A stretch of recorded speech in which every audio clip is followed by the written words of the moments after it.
Que bela vista do Hudson hoje, hein? Disse o comandante na decolagem de LaGuardia, em Nova York. Apenas 30 segundos depois, tudo mudou.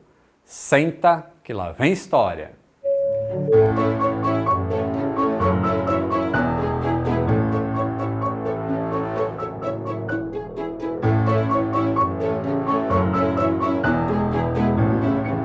Diretamente do Museu do Ar, em Portugal. Saudações aeronáuticas, tudo bem com vocês? Tudo bem! Essa é certamente uma das histórias mais pedidas do canal e nós vamos trazer para vocês um nível de realismo que nunca pudemos antes. Você vai sentar na cabine do Cactus 1549 e voar com a gente, vendo praticamente a mesma coisa que o comandante Chelsea Burnett Sullenberg III. Sim, o apelido do Sully esconde um nome e tanto. E seu primeiro oficial, Jeffrey Bruce Skiles, o nome do Jeff é mais mundano, né? O que eles viram naquela tarde gélida de janeiro de 2009. Pois é, mais de uma década atrás, hein? Passou voando, né não? Mas esse voo ficou famoso por ter sido curtinho. Não foi a primeira vez na história que um avião de linha aérea perdeu os dois motores após a decolagem, e nem a última, como aconteceria 10 anos depois na Rússia, com uma tripulação 10 vezes menos experiente, muito mais baixo e com muitos mais passageiros a bordo. E com um desfecho até melhor. Um dia a gente conta essa história por aqui também. Mas ambas atestam o quanto a aviação é segura, o quanto a engenharia ajuda os pilotos e a importância, acima de tudo, do treinamento. Hoje a gente vai falar do que ficou conhecido como o milagre do rio Hudson. O problema é que existem muitos vídeos excelentes sobre esse voo na internet. E a gente já falou dele aqui no canal, no episódio 111 inclusive. E é bem provável que este seja o mais bem documentado acidente de todos os tempos. Então, o desafio hoje do Aviões e Músicas é fazer algo diferente. Tanto do que nós fizemos, quanto do que os outros já fizeram. Para isso a gente vai usar uma ferramenta nova que não existia até poucos meses atrás e focar num ponto de vista mais à direitinha, digamos assim. E só por isso eu acho que já vale um like aqui, hein? Não esquece de deixar o like. E se quiser apoiar o canal por apenas R$ 2,99 por mês, é só clicar no botão Seja Membro e você nos ajuda a continuar produzindo conteúdos como este aqui. E o seu nome aparece nos créditos lá no final do vídeo também. O Jeff Skiles, o primeiro oficial do voo 1549 de LaGuardia para Charlotte, acaba sendo pouco lembrado nessa história. Afinal, o pouso propriamente dito foi feito pelo comandante Sully. Mas o que muita gente não sabe é que o próprio Jeff tinha sido comandante também no Fokker 100 e havia voltado ao posto de primeiro oficial devido a reduções lá no quadro da US Airways 8 anos antes, quando também mudou para o Boeing 737, o que mostra um pouco da complexa dinâmica que envolve a carreira de um piloto de linha aérea, onde, como em toda carreira, mérito e sorte têm doses variadas durante todo o tempo de profissão. E ninguém escolhe o avião que vai voar. Isso a gente já falou também. Já trabalhando há 23 anos na US Airways, 6 anos a menos do que o Sully, e vindo de empregos nas linhas aéreas regionais, o Jeff começou como engenheiro de voo no Boeing 727. Depois tornou-se primeiro oficial no mesmo avião, antes de ser transferido para o DC-9. Anos mais tarde, já no Fokker 100, foi promovido a comandante. E após perder o cargo e o equipamento de novo, ele deixava o 737 para voar o Airbus pela primeira vez. E quer saber? Essa foi provavelmente uma das coisas que mais contou no desfecho bem-sucedido do acidente. Ele tinha acabado de sair do treinamento no Airbus A320 e aquele era o primeiro voo dele depois da instrução em rota. Ou seja, o Sully era bem mais acostumado ao avião, mas o Jeff tinha passado os últimos meses totalmente imersos nas mais diversas panes possíveis que uma aeronave pode ter. E os sistemas e suas reações estavam fresquinhas na memória dele. E ele era justamente o pilot flying daquela etapa de volta à base da empresa em Charlotte. Ou seja, Quem estaria nos controles do avião seria o cara da direita, o Jeff. Como a gente explicou no episódio 523 sobre Pilot Flying e Pilot Monitoring, os pilotos se alternam entre quem faz o que nessas etapas de voo. Se você ler as transcrições dos diálogos na cabine, era um típico voo de início de tarde. O Sully tentava fazer a coisa andar, enquanto o Jeff ia se acostumando com os procedimentos do novo avião, no qual ele somava apenas 37 de suas mais de 15 mil horas de voo. O Sully tinha 19 mil horas totais e mais de 4 mil horas só no Airbus A320. Era uma tripulação especialmente experiente, numa configuração curiosa. A perna para Charlotte era para ser a última depois de 4 dias de jornada voando juntos. Passava ali pouco das 3 da tarde. Enquanto os termômetros marcavam 6 graus negativos e céus nublados a 3.500 pés, pouco mais de 1 quilômetro de altura, né? O Sully passou os comandos para o Jeff iniciar a decolagem. Com 155 pessoas a bordo e 21 mil libras de combustível, o A320 ganhou os céus de Nova York. Cactus 1549, clear for takeoff. Mas muito antes de existirem aviões e muito antes de existir Nova York, já existiam gansos canadenses. E foi um grupo de gansos canadenses que eles atingiram naquela manhã, a cerca de 2.800 pés de altitude, enquanto Skiles voava o avião manualmente, ou seja, sem a ajuda do piloto automático. No momento em que os dois motores CFM56 começaram a dar sinais de que haviam perdido a potência, a vista deles era essa. Imediatamente, com o som dos motores como se estivessem desligando, o Sully, ainda como Pilot Monitoring, ligou a ignição e em seguida a APU. A APU é aquele motor auxiliar que gera força elétrica para o avião e força pneumática também. Quando eles perceberam que o dano tinha sido muito maior do que parecia inicialmente, o Sully disse: "My aircraft". E o Jeff passou os comandos para o Sully, respondendo: "Your aircraft". É padrão que, embora os dois pilotos sejam treinados de maneira muito semelhante, em panes que envolvam a controlabilidade ou performance do avião, o comandante assuma a pilotagem. A partir daquele momento, Skiles viraria o Pilot Monitoring e iria lidar com o checklist, e o Sully, como Pilot Flying, com a pilotagem.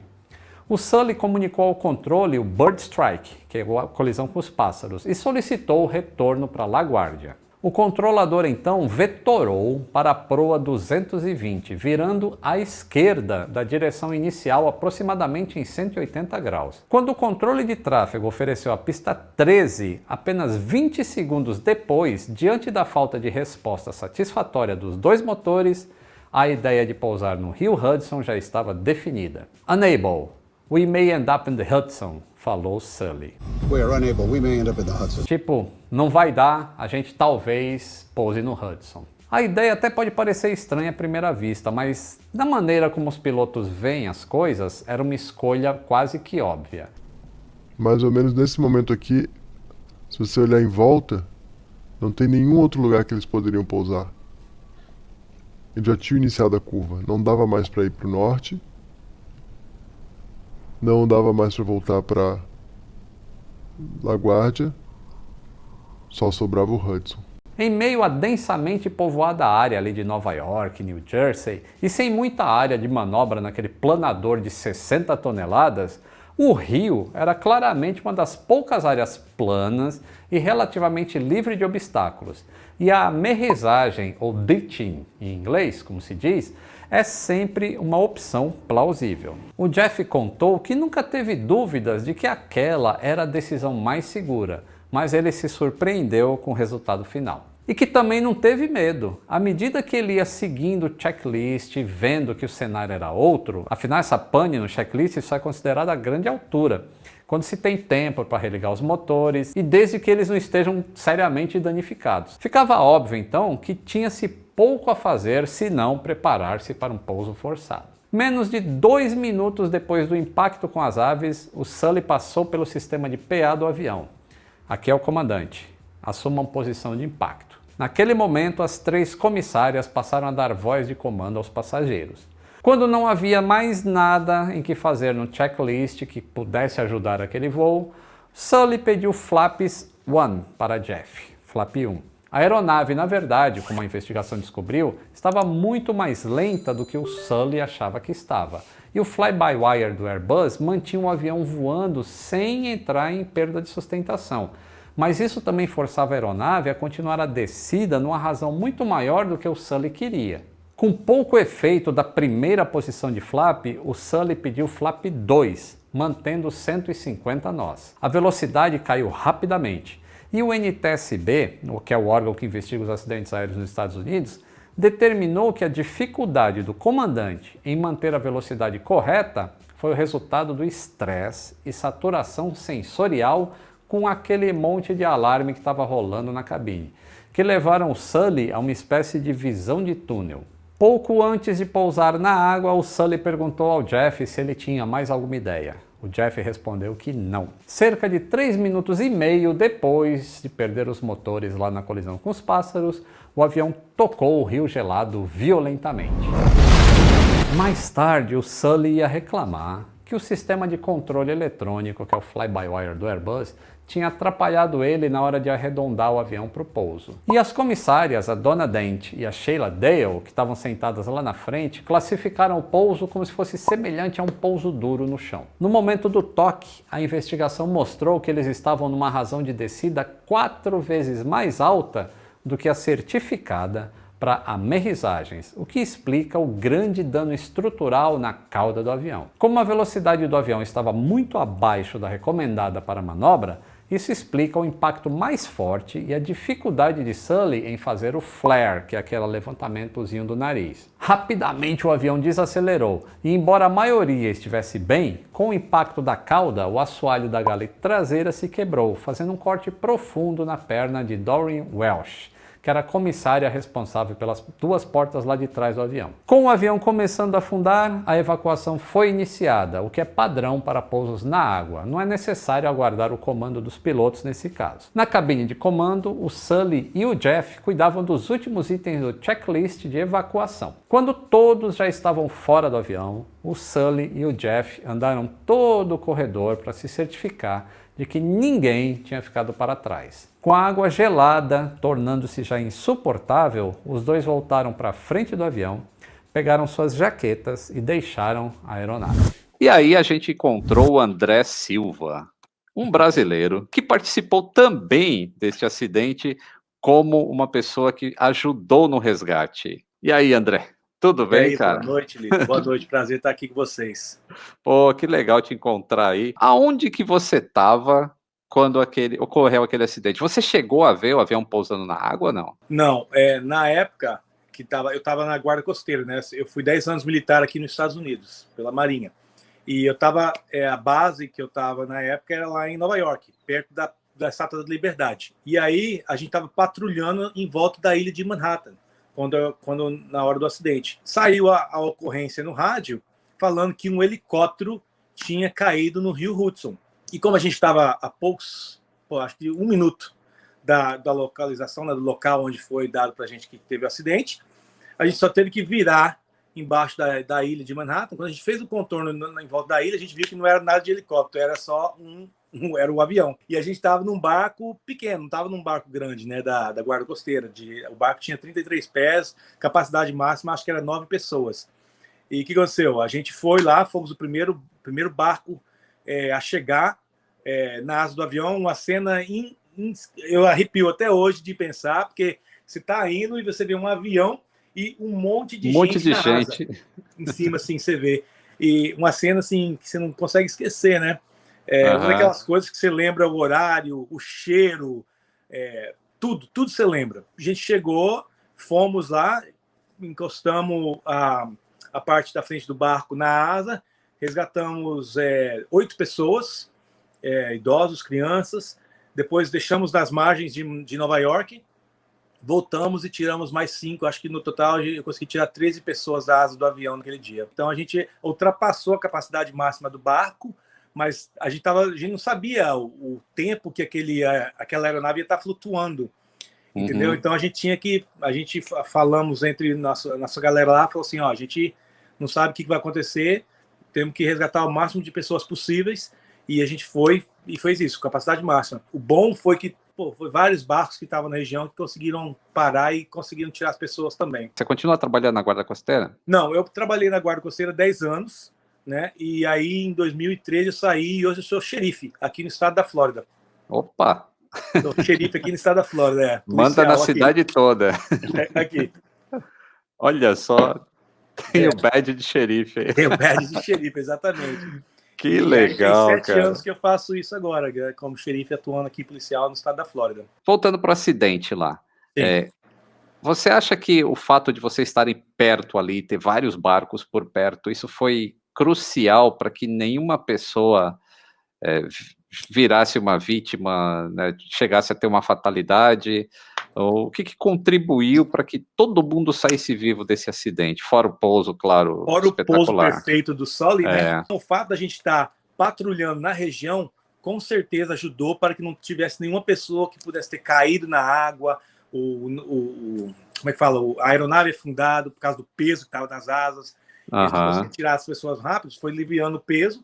Eventualmente a nave afundou naquela noite. E a gente teve a parte de trás dela, né, chegou a afundar. Exatamente. Assim, aí caiu uma parte do motor, dos motores e tal, e a gente teve que fazer segurança em volta daquilo, porque não puderam tirar naquela noite, por causa da tempestade de neve, as condições do clima não eram favoráveis, né? Sensacional, André. Eu vou mandar também a foto de uma medalha, porque todos os tripulantes do nosso barco tiveram a oportunidade de receber medalhas do governo americano pelo resgate. Aqui, graças a Deus, né, é muito valorizado o serviço militar, o policial, entendeu? Então, é muito gratificante a gente poder ter reconhecido por um ato heróico que a gente teve a oportunidade, né, de participar. Foi muito legal. Deixa eu abrir aqui, só para você ver. Aqui. Olha que legal. É a medalhinha com a medalha para pôr no uniforme principal militar, e essa aqui a pequena é para usar com medalha, com uniforme que não é secundário, né, que eles falam, né, uniforme principal. Um detalhe interessante e que tem a ver com o que a gente disse da carreira dos dois é que eles estavam bem insatisfeitos com os mandos e desmandos dos seus superiores. Embora estivesse escrito nos manuais e diferente do que o filme mostra, nenhum dos dois tinha os seus caps no voo e nem sequer o paletó do uniforme. Era uma maneira que eles tinham de mostrar a insatisfação deles com tudo que estava acontecendo na empresa. Depois do acidente e de toda a exposição que sofreram, o Jeff mudou sua atitude.